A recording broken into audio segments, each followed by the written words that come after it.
Hello, I'm Greg Lamb with the Sleater Group. This is part 2 of my review of Zoho Books.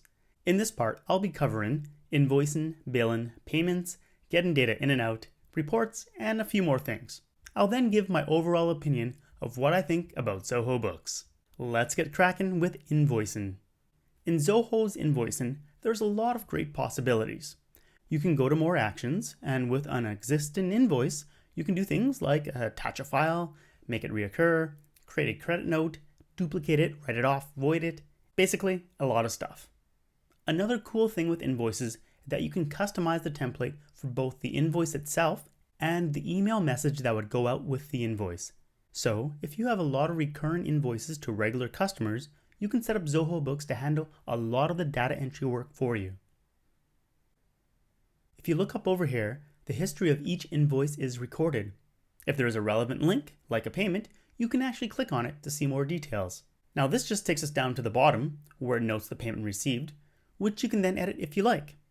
And this is what the payment edit screen looks like. This is a small thing here, but I like how the transaction has an Unmatch Now button.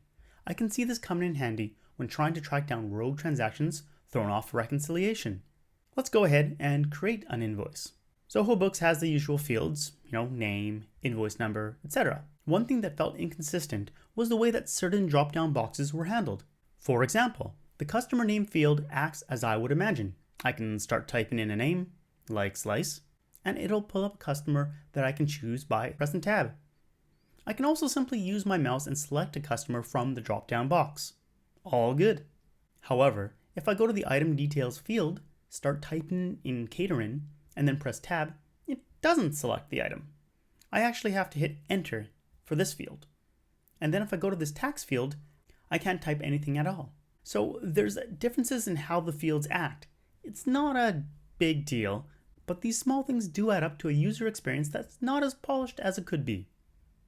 Moving on, let's scroll down and see the payment options. I like how there's the option for customers to make partial payments. For payment options, I have Stripe and PayPal set up. But if we go to select payment modes, you'll see there's also the option to add to checkout, authorize.net, and Braintree. A decent selection, I'd say. Now, what happens when we send a customer an invoice? Well, you get an interface just like any email app. You can even add attachments to the invoice you're sending out. But unfortunately, these attachments are only emailed, they're not saved into the system. So just beware of that. But otherwise, I do like how this is as if I'm emailing the invoice using my regular email client. So I definitely use this to email clients. Some online accounting software doesn't give you all these options when emailing your customers. And this is what the invoice looks like to the customer. If I click on Pay Now, you'll notice that I have 2 payment options because that's what I set up for the invoice. Again, you can add multiple payment options to an invoice or limit it to a single payment processor. Something that is not immediately apparent though is that when you set up a customer, you actually have an option to allow the customer to have portal access. This means your customer can set up a free account to see their transaction history with you. It looks like this. You can see all the transactions, but unfortunately, you can only pay one at a time. But using the portal, something a customer can do is click on an invoice and then add comments, which then gets emailed out to the business. But if the business then adds a comment back, the customer will only see it from this online portal. The comment is not emailed to them. So I don't know if I'd completely trust this commenting system, at least for responding back to a customer. For customers to get in touch with you, I guess it works because you do get an email. Now something this portal doesn't show is the credits your customer may have. And you can actually see the problem caused by this if you go to statements. See right here, it shows the balance due is negative. Whereas if I go back to home, it shows that the customer has $479.23 outstanding. There's obviously a mismatch. Overall, the portal is handy, but it could be fleshed out a bit more. Now, the good thing with online invoices is that if we go back to Zoho Books and we look at an invoice, we can see if it's viewed or not, and we can see the comment history. Another thing, if the customer doesn't pay online, you can actually enter the payment for the customer. I'm assuming this is using Stripe's payment processing behind the scenes. Something that Zoho Books recently added was purchase orders and sales orders. I haven't had the chance to fully investigate the functionality, so I can't vouch for how well they work. Looking at purchase orders, however, it seems like once you have a purchase order placed, you simply convert it to a bill. There's no inventory in Zoho, so this won't help you handle those types of needs. It looks pretty basic. Something also a bit different and a bit special about Zoho Books is Timesheets. While the name is Timesheets, it could just as easily be called projects. You can create projects, log time with a timer, and have billable expenses. I've only dug into this feature a bit as well, but I found that the reporting on projects I created wasn't that great. But if you just need some very light project tracking, this is a nice bonus within Zoho Books.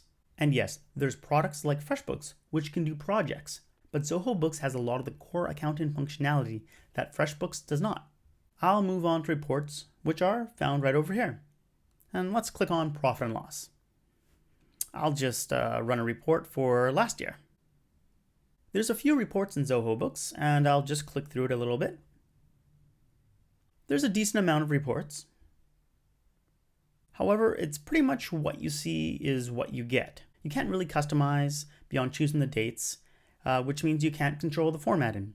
One thing that is good though is that you can change the report basis easily between accrual and cash. So great for those cash-based businesses. Oh, I almost forgot to mention, reports are drillable. And one thing I do want to point out is that some reports have CSV Exports enabled, while others can only be exported to a PDF format. So if I go back to the profit and loss report, you'll see there's no CSV export option. This is a minor thing, but again, another area where Zoho isn't completely consistent. Okay, let me talk to you about something that is very intriguing about Zoho, which is its API, which stands for Application Programming Interface. Basically, it's an easy way for developers to access data found within Zoho Books. Apparently, the whole web app was built using the Open API. So whatever you can do in the web app, you can also access using the API. If this is truly the case, this is pretty impressive. I don't know of any other online accounting software that lets you access all data points. And if you look at the documentation, it's well organized, and it does indeed look like you can do a lot with the data. I'm interested to delve into this further when I get the time. For the small business owner, you may be wondering more about the import and export options for spreadsheets. Well, if I go to Settings, and then More Settings, and then Import and Export, you can see that there are a lot of types of data you can import. And equally, a lot of types of data you can export. So, Zoho allows you to access your data both via spreadsheets and the API. I really like this open approach to data. Overall, I'm quite impressed with all Zoho Books can do. There's a lot of functionality packed in here. I think the software fits nicely between invoicing software like FreshBooks, its micro business competitors like Wave and Cashew, and its small business competitors like QuickBooks Online and Xero. If you haven't checked Zoho Books out yet, I'd definitely give it a spin for yourself and put it through its paces.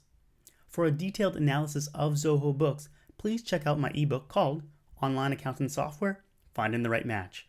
And for more videos like this, please subscribe to the Sleater Group YouTube channel. I'm Greg Lamb with the Sleater Group, and I'll catch you on the flip side.